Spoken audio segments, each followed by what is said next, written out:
página 43, os relacionamentos dentro do corpo. É muito importante lembrar nessa parte aqui que, gramaticamente, esta parte é relacionada com a parte anterior do andar pelo Espírito.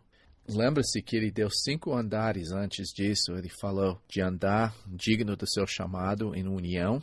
Segundo, ele falou, não ande mais como gentil, sem propósito, mas anda conforme sua nova posição em Cristo.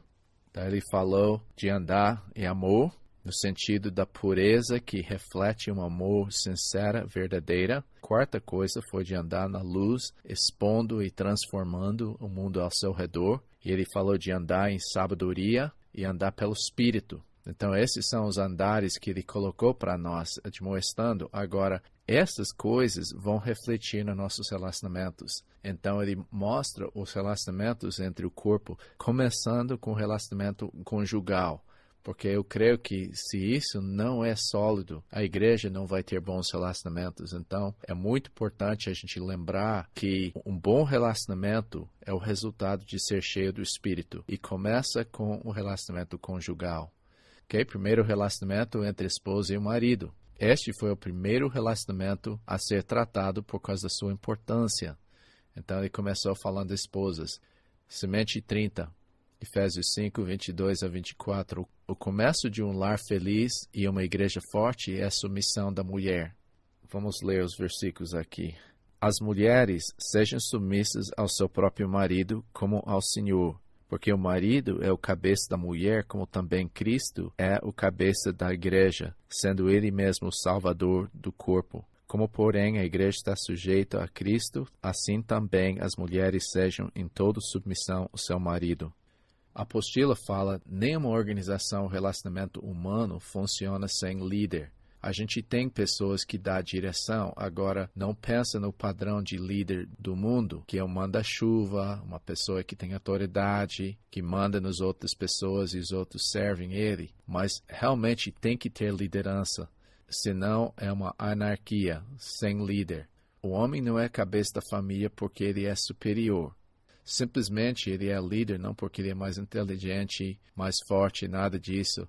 É que Deus equipou o homem com certas qualidades. Foi a intenção dele liderar a família. Isso não significa que ele é superior. Os dois são co-herdeiros no reino de Deus. Tem que lembrar disso. Ele não é necessariamente o mais inteligente ou espiritual, mas mesmo assim Deus designou o homem como a cabeça. A liderança do homem, em vez de restringir a mulher, deve libertá-la para servir ao Senhor. Isso quer dizer que com liderança vem muita responsabilidade. Quando você tem uma pessoa que é líder sobre sua vida, você tem uma certa liberdade de agir. Eu vejo assim que tem muitas decisões que eu tomo como missionário. Eu falo antes de tomar essa decisão com meu chefe. Quando eu falo com meu chefe, daí eu tenho uma certa proteção. Aí pessoas podem chegar comigo e falar, Bruce, por que você fez isso?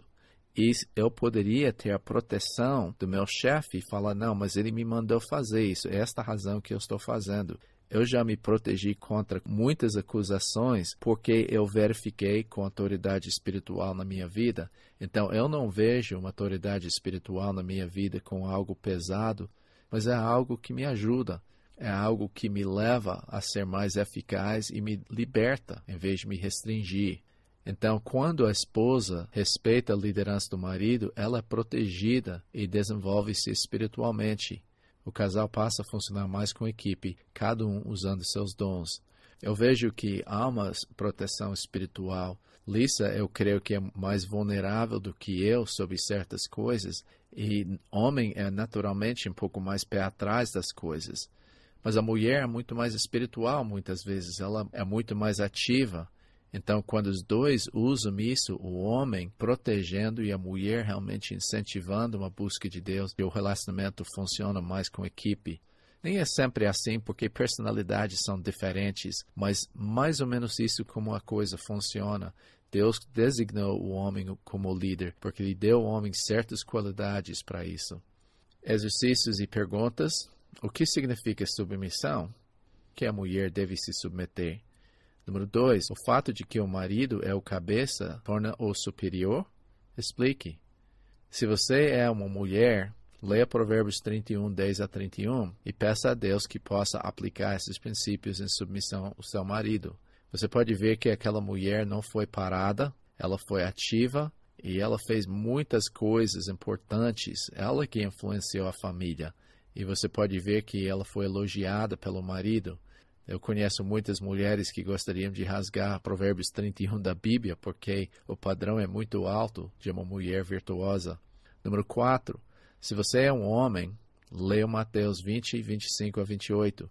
Peça a Deus para ser um líder bíblico que facilita a submissão da sua esposa. A primeira palavra aqui na página 43 é submissão, é a mesma palavra de versículo 21. De fato, versículo 22 não tem a palavra submissas, simplesmente fala às mulheres, aos seus próprios maridos como o Senhor. Ele está pegando e emprestando a palavra submissão do versículo anterior. Agora, a submissão mútua é diferente do que a submissão da mulher. A submissão mútua é que você está simplesmente subordinando seus direitos, seu conforto, para o bem da outra pessoa. Isso que deve acontecer entre todos os relacionamentos, mas ele está falando aqui especificamente da submissão da mulher. Número 1, essa palavra, que é hupotasso, é uma palavra que é, como fala aqui, uma submissão voluntária, voz ativa, quer dizer, a pessoa decide se subordinar. Então, Paulo está pedindo para a mulher se submete no sentido de, voluntariamente, de abrir mão da sua autoridade em submissão ao seu marido. A mulher está subordinando seus direitos e controle ao marido. Quer dizer que ela reconhece ele como líder, em vez de ela levar à frente, ela está cedendo isso para o marido. Isso não significa que ela não pode expressar sua opinião, mas realmente ela faz com toda submissão. A submissão é ao Senhor, primeiramente. Quando fala aqui, sejam submissas ao seu marido como ao Senhor, quer dizer, sua submissão ao Senhor é refletido na sua submissão à mulher. Quando a mulher se submete ao seu marido, ela está reconhecendo a soberania e direção de Deus e submetendo-se a Ele. Eu vejo que tem pessoas que são autoridades na minha vida, que às vezes eles tomam decisões para mim que eu não concordo. Havia algumas decisões da missão que eu realmente não concordei, mas eu submeti às autoridades espirituais porque eu estava orando pelas autoridades na minha vida, pensando que essas pessoas vão ser usadas por Deus para direcionar a minha vida. Às vezes eu senti que os líderes na minha vida não sabiam tanto sobre a situação como eu. Eu acho que ele estava tomando a decisão sem considerar todos os ângulos, mas eu reconheci a soberania de Deus e submeti a isso. E isso que você tem que ver, que a marca como de submissão é quando você não concorda. Você está pronto para reconhecer que Deus é soberano e abrir mão dos seus desejos nesse momento. Número 3 fala que a submissão é o seu próprio marido. O pronome é forte e está aplicado ao casamento primeiramente. Primeiramente, acima de tudo, você é submisso ao seu próprio marido. E essa coisa que fala que ele pertence a você nessa maneira, que ele é seu marido.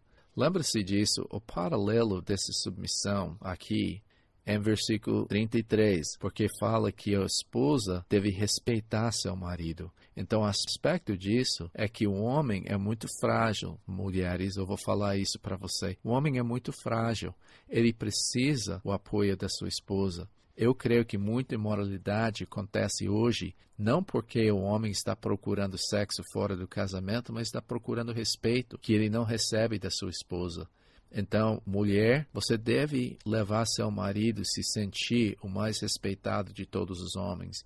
Você não deve comparar seu marido com outros homens e falar, por que você não é como fulano? Meu marido não sabe nada. Esse tipo de coisa assim, ou criticar seu marido assim. Ou não deve, quando ele chega em casa, começar as cobranças. Respeito é muito importante para os homens. Nós carecemos disso. Daí ele explicou, aqui em versículo 23, ele falou porque o marido é o cabeça da mulher, como também Cristo é o cabeça da igreja, sendo ele mesmo o salvador do corpo. Agora tem várias coisas aqui. Eu coloquei na sua apostila, o marido é o cabeça do relacionamento, como Cristo é o cabeça da igreja. Agora, Cristo é superior à igreja. Então, nesse sentido, a comparação não bate, mas a liderança não implica superioridade. o soldado podia ser mais inteligente do que o general. Mas se ele começa a não submeter o general, o exército cai em pedaços. Lembre-se disso, liderança não implica superioridade. Liderança não implica que o homem é mais inteligente. Liderança não é um privilégio pessoal, quer dizer, olha, eu sou o líder, então faça o que eu falo. Isso não é bem assim. Liderança é de ser um servo. E liderança objetiva a preservação do outro. Nota que ele fala no fim disso, que ele é salvador do corpo. A ideia, essa coisa, é que ele salvou, em termos de entregou da escravidão do pecado, mas também que Cristo, sendo o salvador do corpo, preserve e protege. E essa é a função do homem, de proteger e fazer o bem para a mulher dessa maneira. Também fala das necessidades aqui do homem. Ele precisa de amor incondicional, respeito, e ele precisa dessa afirmação. Então, para mim, é muito importante de saber que minha esposa crê em mim, ela me ama e me respeita. Isso é muito importante para mim. Eu creio que eu sou muito mais eficaz porque eu tenho uma mulher que me apoia. Lisa tem sido uma mulher excelente nesse sentido. Eu raramente me sinto desrespeitado pela minha esposa. E quando eu sinto isso, eu sei que não é porque ela me desrespeita, mas é simplesmente um mal-entendido. Como é que é o padrão da submissão da mulher? Como está se submetendo ao Senhor. Então você está simplesmente reconhecendo que seu marido é a autoridade que Deus colocou sobre sua vida. Não somente quando você concorda. Mesmo que ele não conheça o Senhor, ele tem essa autoridade e você submete a ele. Como a igreja se submete ao Senhor. Então esses são os dois padrões que ele coloca aqui. Então, mulheres, eu sei que isso não é fácil, especialmente quando você discorda com seu marido, quando ele não parece que está servindo ao Senhor como você gostaria. Mas lembre-se disso, a qualidade de seu marido depende muito de você, sua atitude. 1 Pedro 3 fala, mulheres, sede vós igualmente submissas ao vosso próprio marido, para que, se ele ainda não obedece à palavra, seja ganho, sem palavra alguma, por meio do procedimento da sua esposa, ao observar o vosso honesto comportamento cheio de temor. Então, muitas mulheres tentam manipular seu marido dentro do reino. E eu sei porque muitos homens não querem entrar na igreja, porque o que acontece? Há uma programação na igreja, a mulher vai, ela começa a se interessar na Bíblia, ela conhece o Senhor, ela se batiza. Então o homem já se sente inferior, atrasado no processo, e às vezes ele começa a sentir que ele está concorrendo com o pastor da igreja e os homens da igreja, e se sente comparado com eles. Então esse afasta, daí a mulher chega em casa, porque você não dá sua vida a Cristo, e começa a pegar a pé dele, e isso força ele fora. Agora, o que deve, conforme esse versículo, ganhar o marido, é sem palavra, nota isso. O comportamento da mulher como mulher submissa e que as coisas que ela fez de errado antes com seu marido, as críticas, pararam. Ele deve se sentir amado. Eu já vi vários maridos ganhos por Cristo por causa do comportamento da mulher, por causa da maneira que ela busca a Deus. Eu gostaria de orar pelas mulheres aqui, nesse momento. Deus, eu quero orar por cada mulher que esteja escutando nesse momento. Eu peço, Deus, que o Senhor acalme as dúvidas que estão na cabeça. E eu sei que algumas mulheres que estão escutando têm maridos que não conhecem ao Senhor. Eu peço, Deus, que o Senhor dê para elas uma paz, uma tranquilidade, uma atitude certa para ganhar seus maridos sem palavra, como esse trecho fala. Se tem maridos que não são tão espiritual, que não estão realmente buscando o Senhor como devem, eu peço para essas mulheres também que o Senhor usa o comportamento da mulher para influenciar o marido, não pegando o pé do marido, mas realmente pelo exemplo da sua vida. Eu oro também pelas mulheres que têm homens que são espirituais, que o Senhor use essas mulheres para ser parte de uma equipe, não simplesmente aquela mulher que fica nas sombras, mas parte de uma equipe junto com seu marido na busca de Deus e de ministério. Obrigado pelos dons diferentes que o Senhor deu entre cada casal que está escutando aqui. Eu peço, Deus, que o Senhor forme equipes, não simplesmente uma monarquia onde o homem domina, mas uma equipe mesmo, embaixo da liderança do homem. Deus, eu sei que esse é o seu ideal, esse é o seu desejo, em nome de Jesus. Amém.